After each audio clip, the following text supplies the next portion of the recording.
Stephen Colbert reportedly comments on Harry and Meghan's Australia arrival, referencing crowd reactions and describing it as a moment of intense public backlash on live television.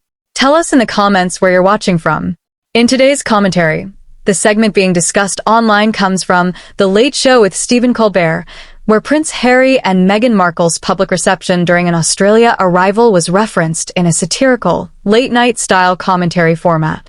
The Late Show is known for mixing political humor with cultural commentary, often using real-world celebrity moments as material for critique, exaggeration, and audience reaction analysis. In the segment circulating online, Colbert reportedly revisited footage and public discussion surrounding Harry and Meghan's arrival in Australia, where media and social platforms had previously highlighted mixed crowd reactions. Key figures in this moment include Stephen Colbert, comedian and host known for political satire, Prince Harry, Duke of Sussex, and Meghan Markle, former actress and global public figure whose appearances frequently generate divided reactions.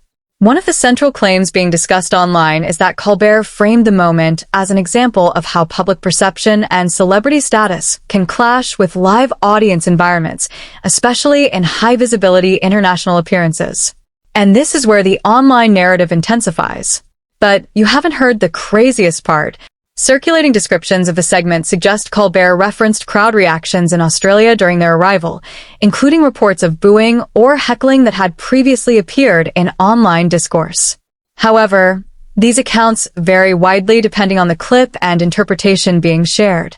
Some viewers describe the tone as comedic exaggeration, typical of late-night commentary.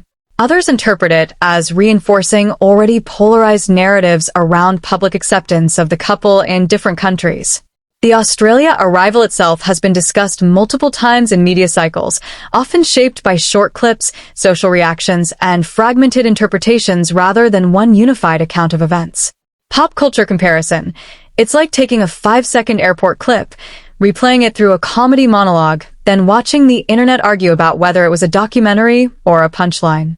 Midway through the commentary, Colbert's style reportedly shifts between humor and reflective critique, touching on how modern celebrity culture turns arrivals and appearances into global talking points within minutes.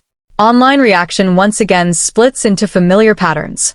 Some viewers defend it as standard satire that treats all public figures as fair game. Others argue that repeated framing of the same narrative reinforces a specific public perception, regardless of full context. What makes this cycle interesting is not the original event itself, but how it gets reinterpreted through multiple media layers: footage, commentary, satire, and then social media amplification. Eventually, the segment moves forward, but the online debate does not. Clips circulate, captions change, and meaning shifts depending on who is sharing it.